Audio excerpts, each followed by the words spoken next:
Pemirsa apa kabar? Saya Maidin Hindrawan membawakan Warta Berita PTS. Mengkhawatirkan terus bertambahnya kasus infeksi terobosan di antara kasus impor yang tercatat di Taiwan dan mempertimbangkan bahwa tingkat kelangsungan hidup virus akan lebih tinggi pada cuaca dingin, CICC kemungkinan akan mempertahankan waspada pandemi level 2 dengan sejumlah pelonggaran, khususnya untuk berbagai perayaan Natal dan pergantian tahun. Taiwan mencatat penambahan 5 kasus positif COVID-19 pada tanggal 24. Semuanya infeksi terobosan dari luar negeri, termasuk salah satu dari 3 warga Taiwan yang pulang dari Amerika yang sudah divaksinasi 2 dosis AZ dan BNT. CICC berpendapat tingkat kelangsungan hidup virus akan menjadi lebih tinggi seiring turunnya suhu udara pada musim gugur dan dingin.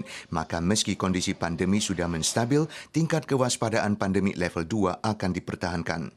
在秋冬的时候，因为是气候的关系，会让病毒的活性维持比较久，所以大概在秋冬的这段时间来降级的可能性不高。 Menurut statistik, cakupan vaksinasi domestik untuk dosis pertama adalah 77%, untuk dosis kedua 49,81%. CICC pun kembali melonggarkan prokes karantina bagi yang berkeperluan untuk menghadiri perkabungan dan menjenguk keluarga. Untuk yang telah menerima 2 dosis lebih dari 14 hari dan menjalani tes dengan hasil negatif berlaku 2 hari, akan diizinkan bepergian 4 jam per hari, sedangkan bagi yang belum divaksin lengkap 2 jam per hari. Sementara itu, protokol pengendalian aktivitas besar yang diperkirakan membludak dengan mendekatnya Natal dan pergantian tahun juga sedang didiskusikan. Untuk saat ini, CICC bercondong menerapkan protokol lebih longgar dari tahun lalu. Pasangan sesama jenis dari Taiwan dan Singapura yang mengajukan banding karena pendaftaran pernikahan ditolak menyelesaikan pendaftaran setelah Pengadilan Tinggi Taipei mengumumkan putusan untuk mengizinkannya. Kantor registrasi RT Songshan masih berhak untuk naik banding, tapi belum memutuskan respons yang akan diambil. Mei Ping dari Singapura, pasangannya Xiaoxi dari Taiwan, anak berusia 3 tahun, sama-sama keluar dari pengadilan. Hari ini hari gembira bagi keluarga ini karena pasangan sesama jenis ini akhirnya menyelesaikan pendaftaran pernikahan. Setelah Taiwan meloloskan pernikahan sesama jenis pada 2019, keduanya segera memohon pendaftaran tapi ditolak oleh kantor registrasi RT Songshan.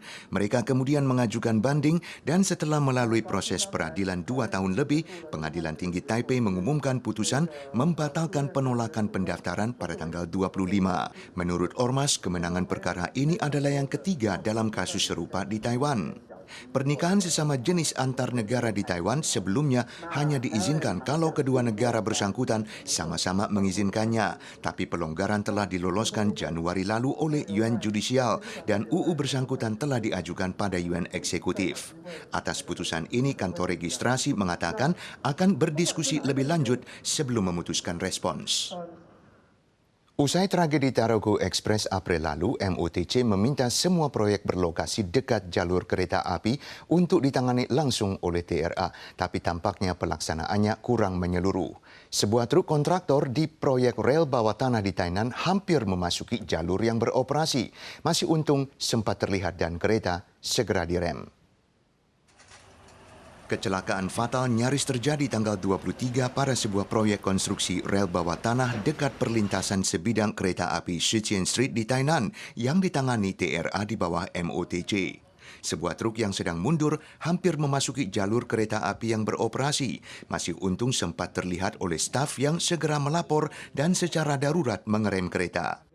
发现说他的那个车辆有那种疑似就是往铁路这一边驶离的一个方向的时候，那我们瞭望员就为了担心说有这个状况的发生，那就马上就是启动那个就是通知。 Investigasi awal menemukan insiden tersebut adalah konsekuensi dari kelalaian kontraktor. TRA akan menghukum pihak bertanggung jawab.